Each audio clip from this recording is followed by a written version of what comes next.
Confidence versus arrogance, the real difference nobody taught you. Here's the thing, confidence and arrogance look almost identical on the surface. Same walk, same energy, but psychologically, they are completely opposite.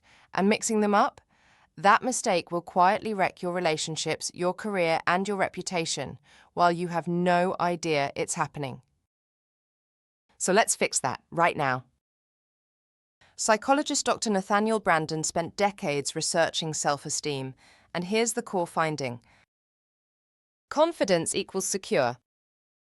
Arrogance equals scared. Confidence comes from security. Arrogance comes from fear.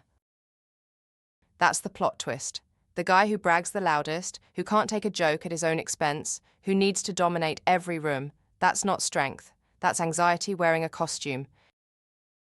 Here's the psychology. Arrogance is what researchers call a compensatory strategy. It's your ego trying to paper over deep insecurity.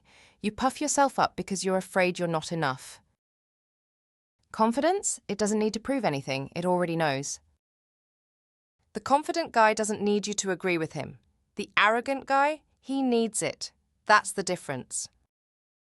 Okay, science time. Don't worry, I'll make it quick.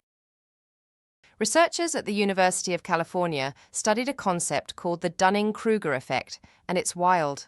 They found that people who are least competent at something tend to most overestimate their ability. Translation: the loudest guy in the room usually knows the least. Meanwhile, genuinely skilled people tend to underestimate themselves because the more you learn, the more you realize how much there is to know. That's humility, and humility isn't weakness, it's a feature of actual high performers. Then there's a study from the Journal of Personality and Social Psychology showing that arrogant people are rated as less likable, less trustworthy, and less effective leaders, even when they're technically skilled. So arrogance isn't just annoying, it's a career liability. Psychologist Carol Dweck calls this the difference between a fixed mindset and a growth mindset. Arrogance is rooted in fixed mindset. I need to already be great.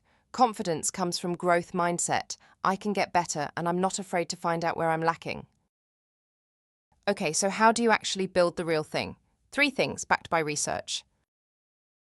1. Do hard things on purpose. Psychologist Albert Bandura found that confidence, what he called self-efficacy, is built through mastery experiences. That means doing hard stuff and surviving it. Every time you do something difficult, your brain updates its belief about what you're capable of. So stop waiting to feel confident before you act. Act and confidence follows. 2. Audit your self-talk.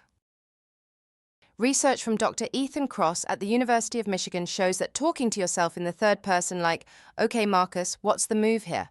actually reduces anxiety and improves performance under pressure. Sounds weird, works anyway. 3. Stop comparing, start competing with yesterday's you. Arrogance needs to rank itself against other people.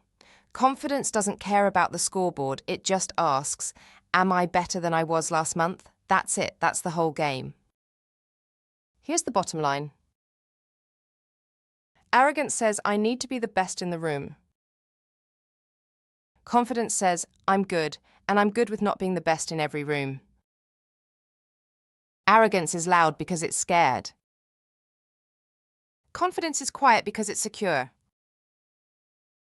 The world has enough guys trying to look like they have it figured out.